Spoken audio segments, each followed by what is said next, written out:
The boys looking so cute right now, boys. Oh, Bluey. Bluey's about 2.5. Ollie's only about 5 months.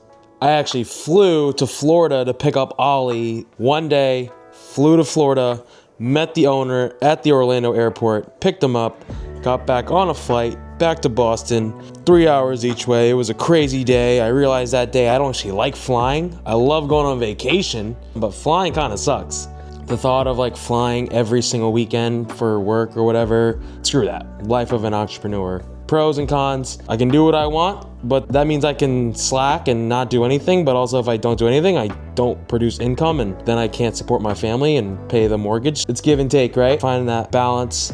I have freedom, but sometimes, when given too much freedom, you aren't productive, and it's finding that balance of freedom. Yes, I can do what I want, but also I'm gonna get stuff done. The real thing there is freedom, and I almost wish more people would sort of think about that and reevaluate. Am I really enjoying most of my time I'm awake during the week? Like if you think about it, when you work 9 to 5, you're like at your job longer than you're at your house. You get up, you get ready, you leave. You get back around, get home at 5 o'clock, you wind down, you start making dinner. Next thing you know, it's 7 o'clock and you turn on Netflix and you watch one episode of something. And next thing you know, it's already 9 p.m. You're starting to wind down for bed. Well, you're only home for 4 hours spending time with like your family and your dogs and your significant other. 8 hours you were at work, like mindlessly losing your mind looking at a computer screen. It adds up over time. And now that I live this life of doing what I want to do, living life as an entrepreneur, making my own schedule, I'm so grateful that now this is reality for me. And I'm even trying to get my fiance, Jess, who still works a 9 to 5, to get out of there. Like, listen, like, babe, how can you maybe join Heads Up Hockey and add value here? And so you can be with me and the boys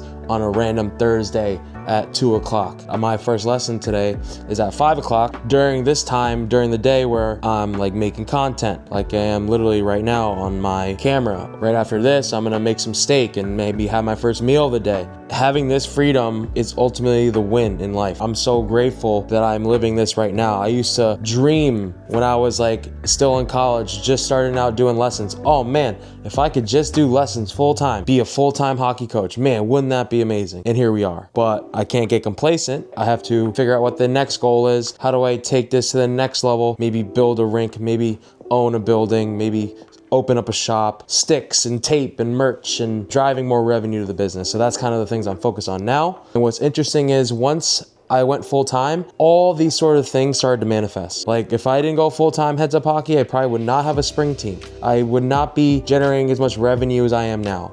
It took me that sort of freeing myself from the 9 to 5, because for anyone that doesn't know, I had a 9 to 5 for about 5 years. I graduated Merrimack, electrical engineering degree, got a job as a sales engineer, worked at a company for about 4 to 5 years, got a new job, only ended up there for like 3-4 months before I decided to go full time Heads Up. So it was basically about 5 years. I was working in the workforce, 9 to 5, doing my thing. Heads Up Hockey was just like a side gig. I'd work my 9 to 5 and then get on the ice at 6. And I'd work from like 6 to 8, and then that'd be sort of my day. Just the ability to like sort of give myself the freedom to dedicate more time to working actually on the business of Heads Up Hockey.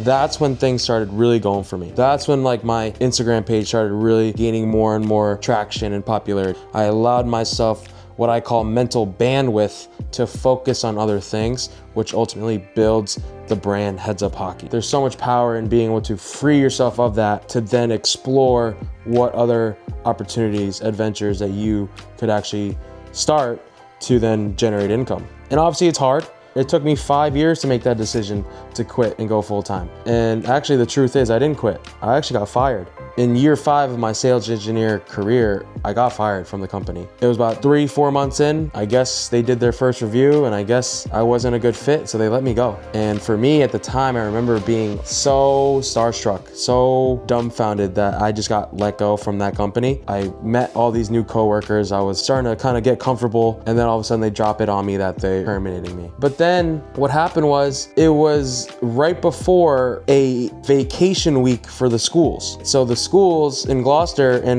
all the surrounding cities had a vacation week. I think it was like September, and then they had a break right after. And what I did was, because I didn't have a job, I created a camp. And I did a camp when I would have been, you know, in the office working, where the kids were out of school, did a camp Monday through Friday, sold out the camp. And I'm like, whoa, okay, now I'm starting to realize the time constraints here prevented me from opening my mind to what was possible as far as like what programs I could offer for Heads Up Hockey. And that's just one example. And I'm so glad I chose to be an entrepreneur. The crazy thing is, I still have a student loan that I have to pay back. I guess it's a pretty good like thing to fall back on if this doesn't work out. Thank you so much for being here. If you haven't already, subscribe to the channel. Thanks guys, have a great day. See you in the next one.